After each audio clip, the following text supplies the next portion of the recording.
Hello, my name is Dr. Grant Petersen, and today I will be talking to you about the determination of lysine and tryptophan requirements in 10 to 20 kilo pigs. First, I'd like to give a brief outline. Today I'm going to be talking about 3 different experiments that we've conducted. The first one is going to be the determination of the lysine requirement in 10 to 20 kilo pigs. The second study will be the development of corn coproduct diets.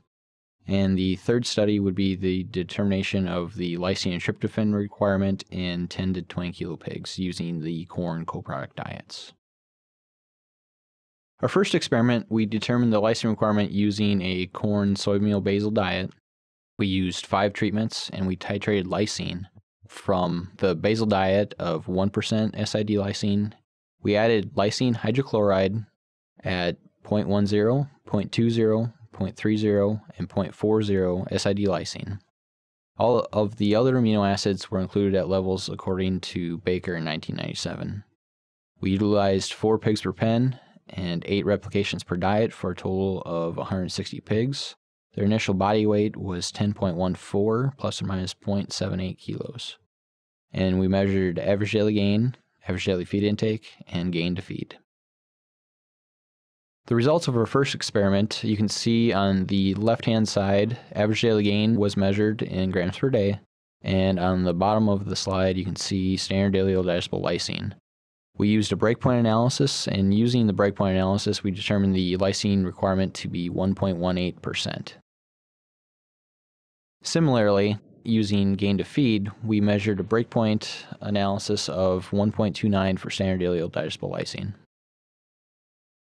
So the conclusions of our first experiment were that the lysine requirement was 1.24, averaging the average daily gain and gain to feed estimates for SID lysine in genetic pork pigs. In the second experiment, we developed basal diets using either a corn gluten meal field pea diet or a corn high-protein distillers grains diet. We used 5 treatments, a basal corn soy meal diet with SID lysine of 1.2%, or one of 2 different levels of lysine in the corn gluten meal field pea of 1.2% or 1.35%, and similarly in the corn high-protein distillers grains diet, a lysine level of either 1.2% or 1.35%. In this experiment, we utilized 5 pigs per pen and 6 replications per diet for a total of 150 pigs. And the initial body weight was 10.14 plus or minus 0.78 kilograms. We measured average daily gain, feed intake, and gain to feed. As for the results for experiment 2, you can see in this slide we measured average daily gain. The first column is corn soybean meal at 1.2% lysine, and the middle 2 columns are corn gluten meal pea diets at 1.2% SID lysine or 1.35% SID lysine. And the last 2 columns are the corn HPDG diet at 1.2% SID lysine or 1.35 SID lysine. You can see here that the corn soybean meal diet outperformed all other diets. However, the higher levels of lysine in the corn coproduct diets resulted in better gain. Similar results were observed for gain to feed, in which the corn soy meal diet had the highest gain to feed overall, and the higher levels of SID lysine in the corn coproduct diets had a better gain to feed ratio than the lower SID lysine. The conclusions for experiment 2 were that the increased levels of SID lysine in the corn gluten meal field pea diet and the HPDG diet improved performance, and corn coproduct containing diets did not perform as well as corn soy meal diets. In experiment 3, we determined the lysine and tryptophan requirement using corn gluten meal field pea basal diets, using a 1.4% SID lysine and a 0.28% SID tryptophan. We titrated lysine from 1.27, 1.14 to 1.01, to 0.8 to 0.75 SID lysine by removing lysine hydrochloride. Similarly, we titrated tryptophan from 0.28 down to 0.245, 0.21, 0.175, 0.14, or 0.105 by removing L-tryptophan. In this experiment, we utilized 5 pigs per pen, 8 replications per diet, for a total of 440 pigs with an initial body weight of 10.3 kilos. We measured average daily gain, feed intake, gain to feed, and plasma urea nitrogen.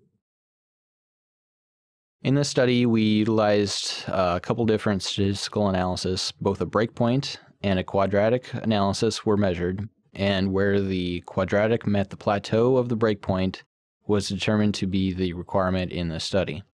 As you can see, for average daily gain, the tryptophan requirement was measured at 0.22% of the diet.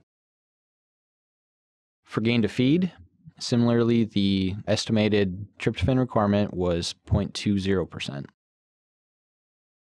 For plasma urea nitrogen, you can see that the intersection between the breakpoint and the quadratic yielded a requirement of 0.22% for tryptophan in this study. Using average daily gain as response criteria, the lysine requirement using the intersection of the breakpoint and the quadratic analysis yielded a result of 1.17% lysine for the requirement. For gain to feed, the quadratic analysis was not significant, so we did not include that. However, the breakpoint analysis yielded a result of 1.11% SID lysine as the requirement. Using the combination of breakpoint and quadratic analysis, the plasma urea nitrogen yielded a result of 1.15% SID lysine. The conclusions for experiment 3 were that the requirement for SID lysine was 1.16 and the requirement for tryptophan was 0.21 using an average of all the previous response criteria. If you take a ratio of these two levels, we yielded a SID tryptophan to lysine of 18.4 to 100. Overall conclusions for this set of studies were that the SID tryptophan requirement in a corn soy meal diet was 1.24%. The requirement for 10 to 20 kilo pigs using a corn gluten meal field feed diet was 1.16 SID lysine using the intersection method for the average of average daily gain and PUN, and 0.21% SID tryptophan for the intersection method using the average of average daily gain and PUN. For more information, please visit the URL on the screen, and with that, I'd like to thank you for your time.